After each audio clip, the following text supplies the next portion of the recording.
మమ్మల్ని ఆహ్వానించిన అధికారులకు అలాగే ఫిజికల్ డైరెక్టర్స్కి అందరికీ కూడా నా హృదయపూర్వక నమస్కారాలు. సీఎం కప్ ఈరోజు టార్చ్ నా ద్వారా వెలిగించి దాన్ని వారికి హ్యాండ్ ఓవర్ చేయడం జరిగింది. ఈ క్రీడలు 8 నుండి 17 వరకు జరుగుతాయి. అందులో ఫస్ట్ మొదలుగా గ్రామీణ క్రీడల పోటీ అంటే 17 నుండి 22 వరకు జరుగుతుంది. దాని తర్వాత మండల్, రూరల్, అర్బన్ స్థాయి 28 నుండి 31 వరకు నడుస్తుంది.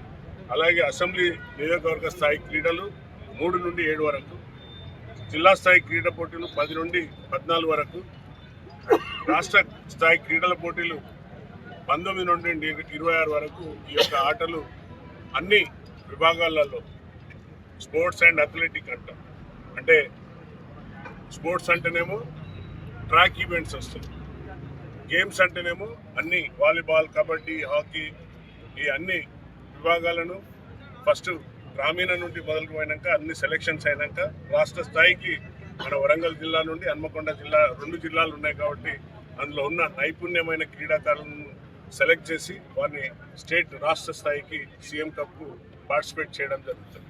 సో ఇంత మంచి అవకాశం మా యువకులకు, మా స్కూల్ పిల్లలకు అందరికి కూడా నేను రిక్వెస్ట్ చేస్తున్నా. మా నినాదం మత్తు వదలండి, మైదానాలకు రండి.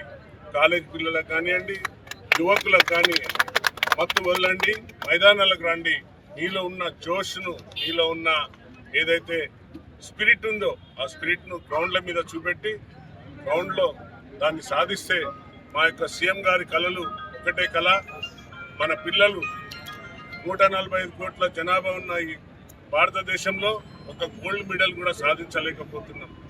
ఒలింపిక్ లాంటి పెద్ద నేషనల్, ఇంటర్నేషనల్ లెవెల్లో కొంతమందే దాన్ని సాధించగలుగుతున్నారు. మరి ఇంత పెద్ద దేశం జనాభాలో మొన్న మనం ప్రపంచ స్థాయిలో ముందుకు పోయినాం, కానీ మళ్ళీ చైనా మనం దాటింది.